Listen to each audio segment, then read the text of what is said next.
নেত্রকোনা জেলার সর্বোচ্চ remittance প্রেরণকারী Malaysia প্রবাসী ব্যবসায়ী মোহাম্মদ সাইফুল ইসলামের বিরুদ্ধে সামাজিক যোগাযোগ মাধ্যমে মিথ্যা ও ভিত্তিহীন ভিডিও প্রচারের মাধ্যমে সম্মানহানির অভিযোগ উঠেছে। এ ঘটনায় ন্যায় বিচার এবং দোষীদের বিরুদ্ধে আইনানুগ ব্যবস্থা গ্রহণের জন্য কুয়ালালামপুরের বাংলাদেশ হাইকমিশনে লিখিত স্মারকলিপি জমা দিয়েছেন তিনি। এছাড়াও উক্ত জেলার কলমাকান্দা থানায় সংশ্লিষ্ট চক্রের বিরুদ্ধে জিডিও করেছেন। রোববার কুয়ালালামপুরে আয়োজিত এক সংবাদ সম্মেলনে ভুক্তভোগী সাইফুল ইসলাম লিখিত বক্তব্যে এ ভিত্তিহীন অপপ্রচারের তীব্র প্রতিবাদ জানান। সেই জায়গার মধ্যে একজন টিকটকার 24 সেকেন্ডের একটা ভিডিও ফুটেজ দিয়ে সোশ্যাল মিডিয়ার মাধ্যমে সে আমাকে মানহানি করেছে। সে 24 সেকেন্ডের ভিডিওর ভিতরে কে সে অপরাধী সেইখানে সে উনি নাম উল্লেখ না করে, পক্ষান্তরে যে অপরাধী তার নাম উল্লেখ না করে সে আমার নাম সে উল্লেখ করে দিয়েছে। আমি একজন প্রবাসী।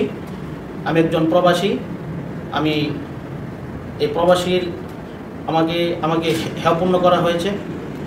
আমি দেশবাসীর কাছে, সরকারের কাছে বিচার চাই।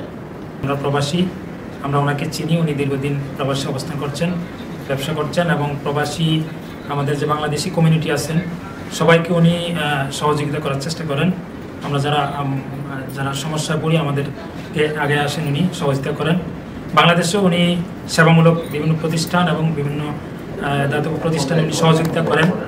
ওনার সুনামকে ক্ষুণ্ণ করার জন্য একটি কুচক্রী মহল টিকটকের মাধ্যমে ওনার যে সুনামকে ক্ষুণ্ণ করা হয়েছে, আমরা প্রবাসীরা সবাই মর্মাহত।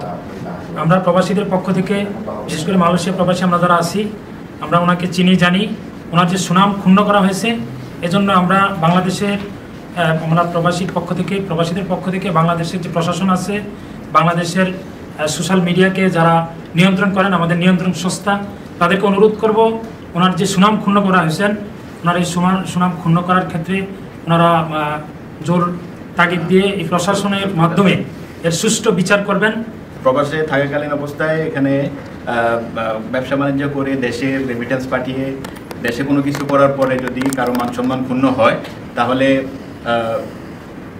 মানসম্মান ক্ষুণ্ণ হয়, এটা আমাদের জন্য অত্যন্ত কষ্টের ব্যাপার। সাইফুল ইসলাম নিজেকে নির্দোষ দাবি করে বলেন, জনৈক টিকটকার ও ইউটিউবার ডিটেকটিভ আর্টিকেল নামে একটি ফেসবুক পেজ থেকে তার মালিকানাধীন বাণিজ্যিক ভবনকে জড়িয়ে সম্পূর্ণ বিকৃত উদ্দেশ্য প্রণোদিত তথ্য সম্বলিত একটি ভিডিও প্রচার করছে। এই মিথ্যাচারের ফলে তার ও তার পরিবারের সদস্যদের চরম মানহানি ঘটেছে।